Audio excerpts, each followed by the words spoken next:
Olá para você que me acompanha aqui no canal do meu tio Oscar. Hoje a gente vai conversar sobre o filme Coringa, de 2019. Sem dúvida, esse é o título mais comentado e mais repercutido do ano de 2019. E de quebra, ele ainda ficou com o maior número de indicações por parte da academia nessa temporada de prêmios, 11. Ou seja, se trata de um filme grande demais para ser ignorado.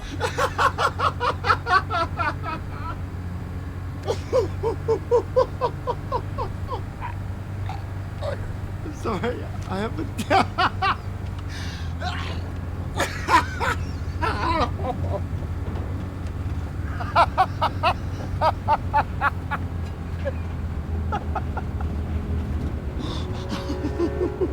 A história é baseada nos personagens publicados pela editora DC Comics, lá dos Estados Unidos, mas que também distribuiu as historinhas mundo afora. O Coringa apareceu pela primeira vez nas páginas no ano de 1940 como um personagem dentro das histórias de quadrinhos do personagem Batman. E é isso justamente que permite a gente afirmar que se trata sim de um filme baseado nos quadrinhos. No entanto, toda a concepção visual e narrativa, bem como a construção do personagem, diferem bastante da grande maioria dos filmes lançados sob essa alcunha de serem adaptações de quadrinhos, seja da DC, seja da Marvel. Então não espere você que esse é mais um dos vários filmes baseados nesses universos, lançados aí de 2 em 2 ou de 3 em 3 meses ao longo do ano. Se trata de uma produção bastante diferente. Para começar, o grande protagonista dessa história não é um herói, e sim um vilão. Dentro do universo Batman, Coringa é justamente o vilão a ser combatido, o grande inimigo, aquele que traz tumulto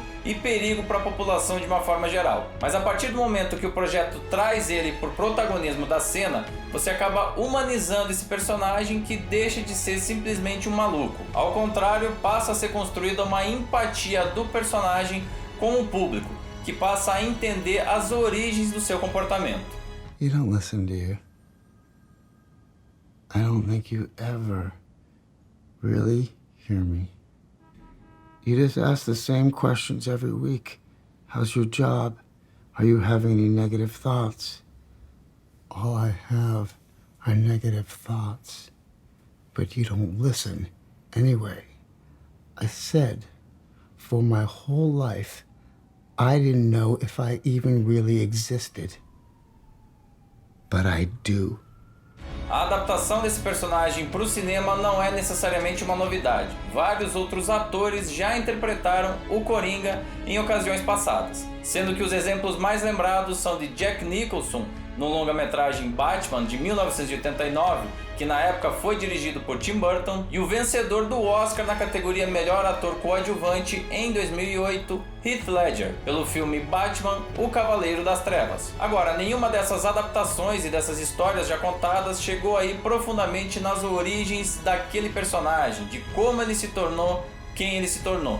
Esse por si só já é um elemento bastante diferenciador desse trabalho. O roteiro dessa forma acompanha a trajetória do cidadão Arthur Fleck, um homem que teve uma infância bastante difícil. Ele nunca conheceu o pai e a sua relação com a mãe é um pouco complicada. A gente percebe que ela tem ali algumas limitações, não consegue sair da sua própria situação. É alguém que nunca teve um grande destaque na vida e ainda mora com o filho até a sua vida adulta. Além disso, Fleck tem graves problemas psiquiátricos que forçam ele a tomar medicamentos pesados e controlados. São pelo menos 7 drogas diferentes receitadas pelos médicos. Para ajudar no tratamento, ele também se encontra rotineiramente por uma psicóloga, uma assistente social que cuida da questão da terapia. Tudo isso apoiado pelo Estado, claro, já que ele não tem uma renda que lhe permita se sustentar de forma digna. Ele trabalha se vestindo de palhaço e assim visita algumas instituições, como por exemplo hospitais infantis, ou então segura cartazes no meio da rua, tentando chamar a atenção dos transeuntes. Um de seus maiores desejos é tirar aquela fantasia e se tornar um comediante de stand-up comedy, que na sua visão era uma evolução de vida, ele seria assim mais prestigiado. No entanto, todos os movimentos que ele faz no sentido de se aproximar dos seus desejos, de tentar subir e ascender socialmente,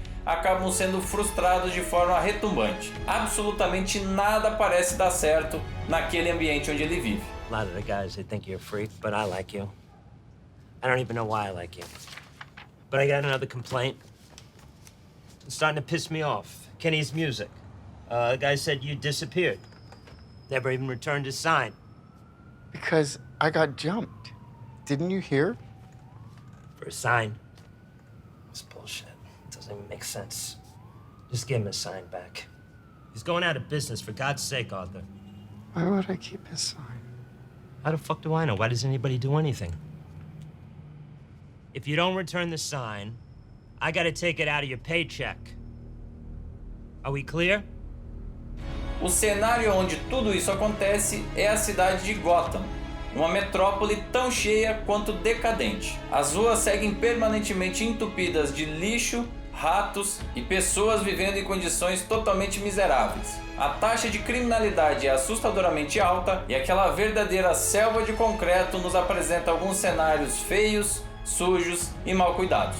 Os únicos sinais de riqueza e prosperidade dentro ali daquele contexto vêm das mansões milionárias que circundam a cidade. Seu maior ícone é o empresário Thomas Wayne, pai de um menino chamado Bruce, que anos mais tarde viria finalmente a se tornar o Batman. É bom a gente ponderar que, apesar disso nunca ser citado, a cidade de Gotham é inspirada livremente na metrópole de Nova York, que no início da década de 1980, que por sinal é o tempo onde Coringa se passa, era justamente uma cidade muito parecida com essa descrição que eu acabei de falar. Existe, portanto, uma referência direta do filme a uma das cidades mais famosas do mundo inteiro e que é símbolo de várias questões que vão ser abordadas ao longo dessa narrativa. Nesse contexto absurdamente sufocante e sem saída, é impossível a gente achar empatia, bem-estar, alento ou mesmo justiça. Isso tudo pressiona o nosso personagem protagonista e leva ao cometimento de um crime que mudaria para sempre os rumos da cidade.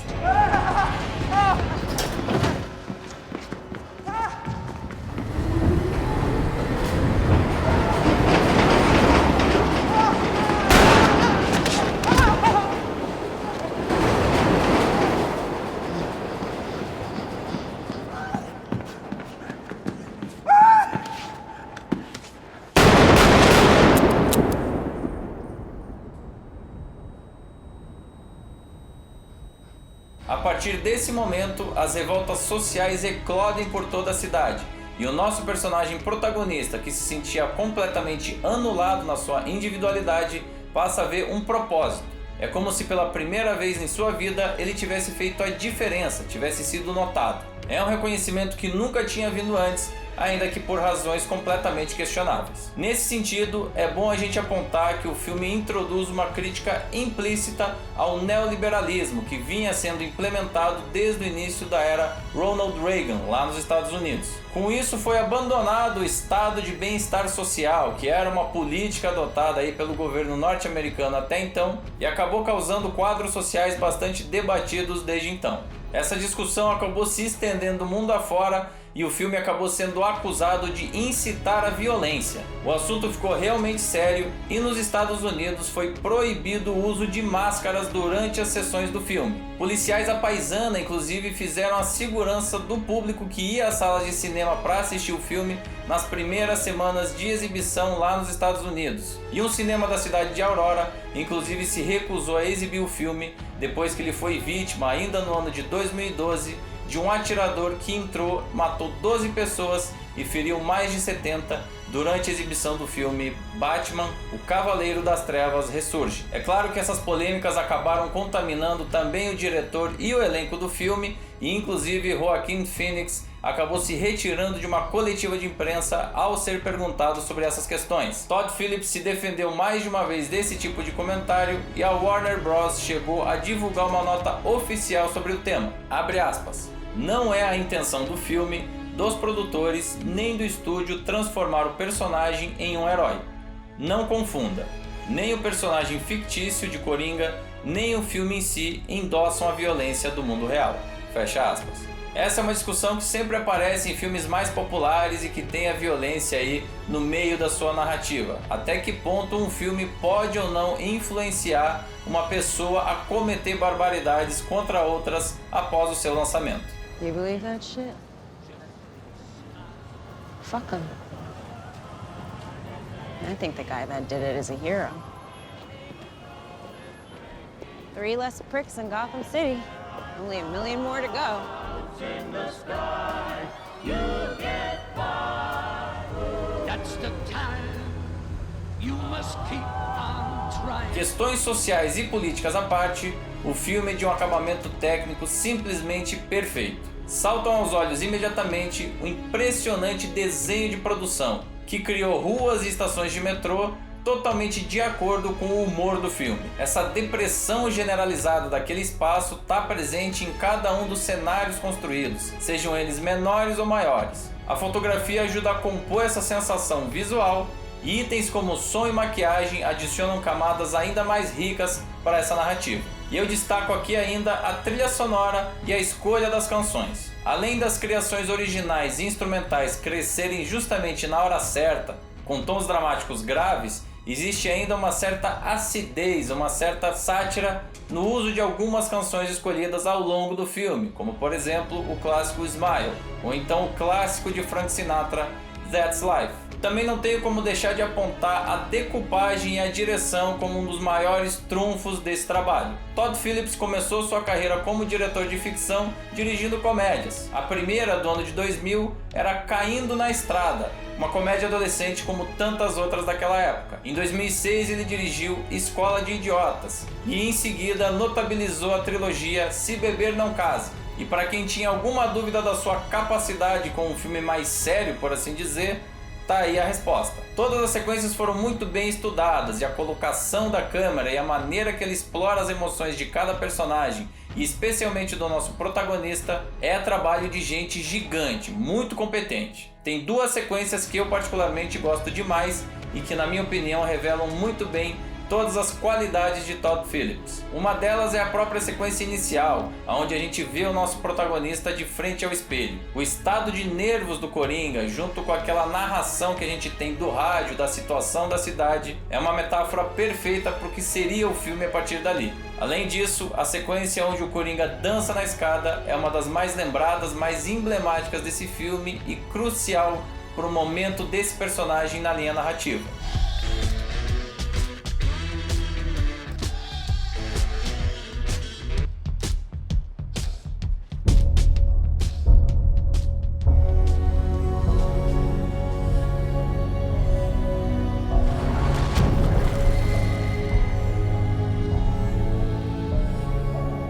Joaquin Phoenix certamente é o nome a ser batido na cerimônia do Oscar. Já indicado outras 3 vezes pela Academia, parece que finalmente chegou o seu momento. A interpretação dele, na minha opinião, não só é a melhor do ano, como a melhor em muitos anos. Phoenix não só se doa completamente ao papel, como consegue transmitir toda a confusão mental do seu personagem, uma luta interna da perturbação com a raiva, algo que poderia soar facilmente canastrão nas mãos de um ator menos habilidoso, mas que arranca aplausos da plateia no final da sessão. Ainda no elenco, o ator Robert De Niro, que interpreta o âncora de TV Murray Franklin. Além de ser um nome de peso, a escolha de De Niro para esse papel faz referência ao filme de 1982, dirigido por Martin Scorsese, O Rei da Comédia, no que certamente foi uma homenagem de Phillips ao trabalho de Scorsese. Um dos diálogos mais fortes e determinantes para a linha narrativa do filme, inclusive, acontece entre os 2 atores. You think men like Thomas Wayne ever think what it's like to be someone like me? To be somebody but themselves? They don't. They think that we'll just sit there and take it like good little boys, that we won't werewolf and go wild. You finished? I mean, there's so much self-pity, Arthur. You sound like you're making excuses for killing those young men. Not everybody, and I'll tell you this, not everyone is awful. Ainda que tenha sido classificado aqui no Brasil como impróprio para menores de 16 anos de idade, nos Estados Unidos esse filme recebeu a classificação R, que significa proibido para menores de idade, o que seria aqui 18 anos. Isso restringe muito as capacidades de arrecadação nas bilheterias, mas mesmo assim, Coringa se tornou a maior arrecadação para um filme proibido para menores da história do cinema.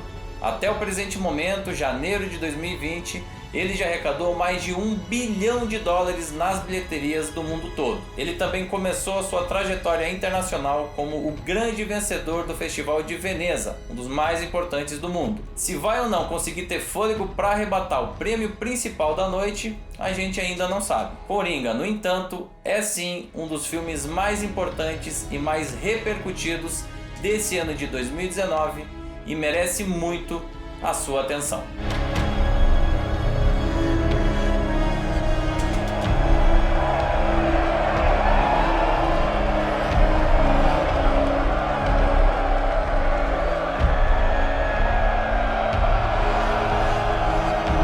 E você aí que já assistiu o filme, o que você acha sobre essa questão levantada pela mídia especializada a respeito da influência ou não do filme na violência, nas questões sociais e políticas?